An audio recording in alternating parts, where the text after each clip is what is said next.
유리 양육권 되찾기 쉽지 않아. 최민환 성매매 처벌이 관건. 유리가 아이들의 양육권을 되찾을 수 있을까?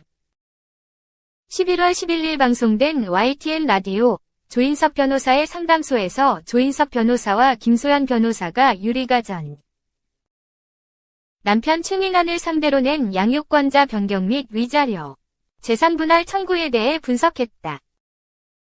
지난해 협의이혼을 했던 유리는 최근 이혼 전문 변호사를 선임해 최민환을 상대로 양육권 및 재산분할 청구 소송을 제기했다. 김소연 변호사는 미성년 자녀가 있는 경우 협의이혼 과정에서 자녀 양육과 친권자 결정에 관한 협의서를 작성해야 한다. 친권자 및 양육자가 될지 양육비는 누가 어떻게 부담할지를 정한다. 나머지 위자료나 재산분할은 정하지 않아도 협의 이혼이 가능하다고 말했다. 이혼 당시 친권과 양육권을 최민환이 가지고 간 가운데 김소연 변호사는 민법은 이혼 당시 자녀의 친권자 및 양육자를 정했더라도 자녀의 복리를 위해 필요한 경우에는 변경할 수 있다고 정하고 있다고 밝혔다. 조인섭 변호사는 재산분할도 이혼한 날로부터 2년 이내에 청구 가능하다.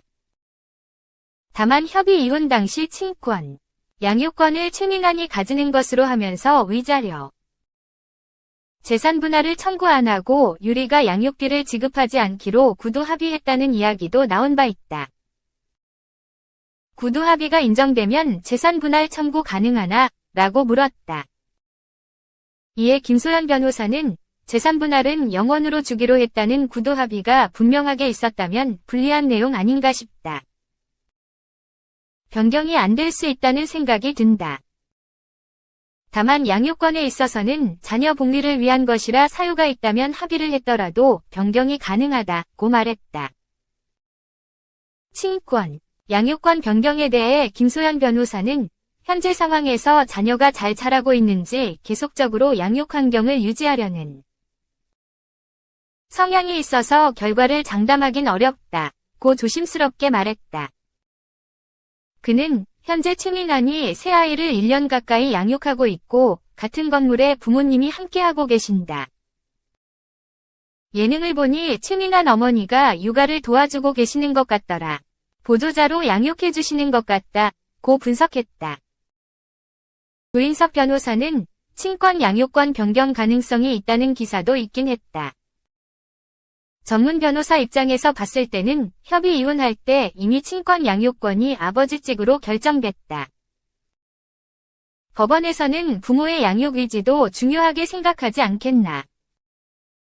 그래서 협의 이혼할 때 포기를 한 부분은 유리한테는 조금 불리하지 않나 생각이 든다. 또 법원에서 친권 양육권자 결정할 때 아이들의 양육 환경을 계속 유지시켜줄 수 있는지도 중요하게 생각한다. 법적으로는 계속성의 원칙이라고 한다. 아이들이 오랫동안 최민환 부모님 집에서 계속 살아오고 있었던 것 같다.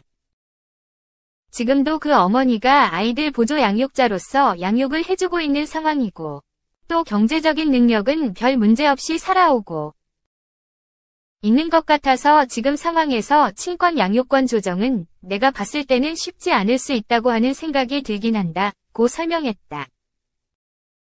이어 많은 분들이 아이들의 의사를 물어봐야 하는 것 아니냐 이야기하는데 법적으로 친권 양육권자를 결정할 때 만 13세 정도 됐을 때 아이들의 의사를 반영해준다. 지금은 아이들의 의사가 적극 반영되기 어려운 나이다고 덧붙였다. 조민섭 변호사가 최민환 씨가 결혼생활 도중 유흥업소에 출연했다고 한다. 성매매 의혹이 불거진 상황인데 친권 양육권 변경 청구 소송에서 영향을 줄까? 라고 묻자 김소연 변호사는 실제 처벌이 된다고 하면 성범죄와 관련이 있으므로 양육권에도 영향이 있을 수 있다. 자녀의 복리와 관련이 있기 때문이라고 답했다. 조민섭 변호사는 성매매 부분은 친권 양육권에 영향이 있을 수 있어서 이 부분은 유리에게 유리하다. 하지만 성매매만으로 친권 양육권이 완전히 결정된다고 보기는 어려워서 상황을 지켜봐야 할 것 같다고 말했다.